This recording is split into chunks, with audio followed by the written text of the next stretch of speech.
65 বছরের ঊর্ধ্বে সিনিয়র সিটিজেনদের জন্য ট্রেনে সম্পূর্ণ ফ্রি এবং মেট্রো রেলের ভাড়ার 25% ছাড় দেওয়া হবে। ক্যান্সার সহ 6টি দুরারোগ্য রোগে আক্রান্তদের এককালীন সহায়তা 50,000 টাকা থেকে বাড়িয়ে 1 লক্ষ টাকা করা হবে।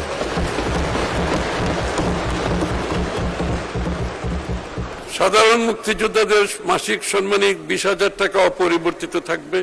খেতাবপ্রাপ্ত মুক্তিযোদ্ধাদের পরিবারের ভাতা 5,000 টাকা করে বৃদ্ধি করে যথাক্রমে বীর শ্রেষ্ঠ 40,000, বীর উত্তম 30,000, বীর বিক্রম 25,000, বীর প্রতীক 25,000 টাকা করা হবে। জুলাই গণ অভ্যুত্থানের শহীদ পরিবারদের মাসিক 20,000 টাকা এবং এ বি সি ক্যাটাগরিতে আহতদের যথাক্রমে 20, 15 ও 10,000 টাকা মাসিক ভাতা অব্যাহত থাকবে। প্রতিবন্ধী ভাতাভোগীর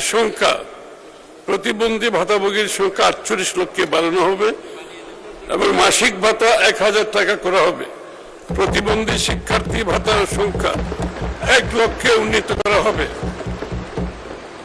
স্তরভেদে মাসিক ভাতা 1,000 থেকে 1,400 টাকা করা যাবে।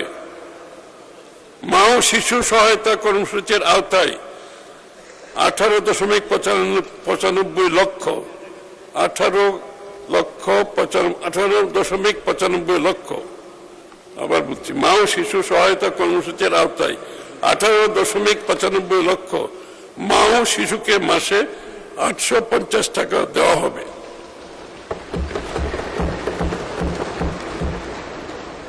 ক্যান্সার সহ 6টি দুরারোগ্য রোগে আক্রান্তদের এককালীন সহায়তা 50,000 টাকা থেকে আবার বলছি এটা। ক্যান্সার সহ 6টি দুরারোগ্য রোগে আক্রান্তদের এককালীন সহায়তা 50,000 টাকা থেকে বাড়িয়ে 1 লক্ষ টাকা করা হবে।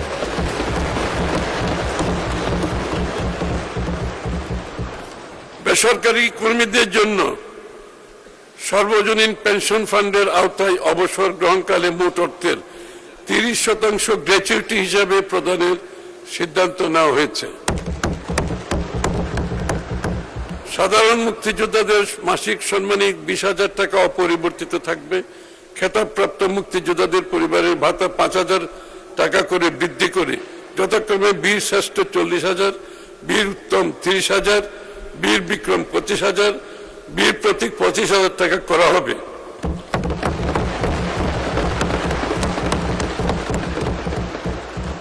জুলাই গণ অভ্যুত্থানের শহীদ পরিবারদের মাসিক 20,000 টাকা এবং এ বি সি ক্যাটাগরিতে আহতদের যথাক্রমে 20, 15 ও 10,000 টাকা মাসিক ভাতা অব্যাহত থাকবে। সামাজিক নিরাপত্তা খাতে 26-27 অর্থ বছরে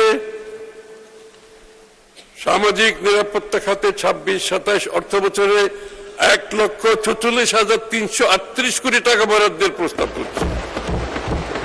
মানে স্পিকার, সামাজিক নিরাপত্তা খাতে এত বড় বরাদ্দ বাংলাদেশে হয়েছে কিনা আমার জানা নেই।